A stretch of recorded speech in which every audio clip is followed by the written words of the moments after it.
All right, y'all, continuing on the 2-point modern home. What I wanted to show you today was just how to set in the structure of this rock retaining wall. Looks like this building is sort of set within the side of a cliff or a mountain. When we set that in, I think what I did last time is I really looked at where we started with that lead box, where that little underside came together here. All I did was I utilized that to drop down a line. So if you could just stick with me here, I'll show you a little bit of what I did to figure this out. I dropped down a line from there, and then I actually sent. So what we're looking to do is kind of create this little entryway, which looks like you can either walk behind this little wall here or walk behind there somehow to get into that little, it looks like a patio area. This is the main entry, and I'm guessing maybe this is a little patio off maybe a bedroom or something like that.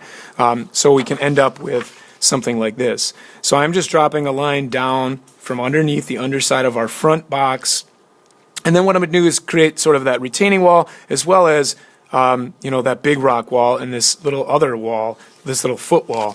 So it's just a series of lines really that are all going to this right hand point. Okay? So just really think about that right hand point. That's where they're mostly coming from. And I think it's going to feel awkward. You're going to feel like it's not correct because it actually goes up pretty high. So, your brain is going to do one of those things where you're going to say, that can't possibly be right, Pataconi. You can't possibly be telling me to put it that high. Just trust it and go to that point, and you'll be in good shape. So we'll also put in, and I'm going to do this quickly just to show you for the sake of time here. I'll go back and adjust mine and correct mine. You're going to actually want to bring it down below our eye level line. And that's actually what's going to then start to tip this thing down. So that little wall that we just talked about, that's off that patio, I'm assuming, actually comes down into our space. And then we'll be able to see the left-hand little face of it, or the thickness of that little sort of veranda or little courtyard foot wall. Okay? There's I mentioned another stone wall that's down a little further, and again, you're just going to keep working to that right point and place that one. It just goes right off the side of the page. Even though it's a rock wall, I guess I'll frame it out.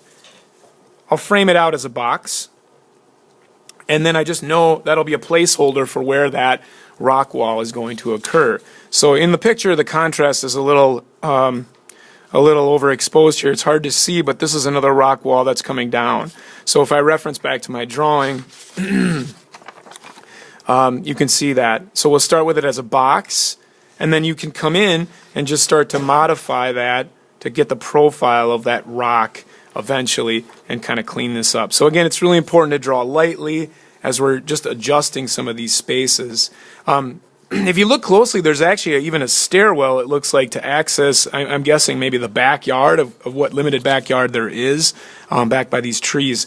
And we can start to kind of build that in too, or we can just, as many of my students have done, we can just draw this as rocks, and I'll show you a number of ways to do that. While we're talking about it, though, I'm just going to flip to the right side as well, because you can actually just draw in a line there to your point while we're kind of doing all this.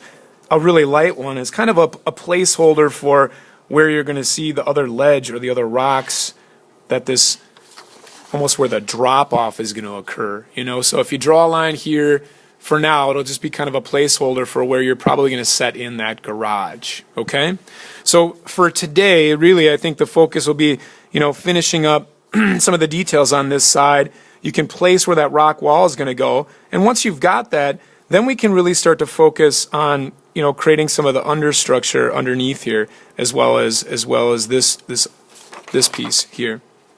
I've made many copies for you of this drawing as well as this drawing. So depending on if you have an extension flap or not, these will help you out. This actually illustrates it well. She left a little gap here so you can actually get in there, and then she just ran the wall right up against the rock wall. But however it is, I mean, we can kind of adjust them and visualize what you want to see with it. But I think both of these drawings, there's copies on the whiteboard that you can access and use.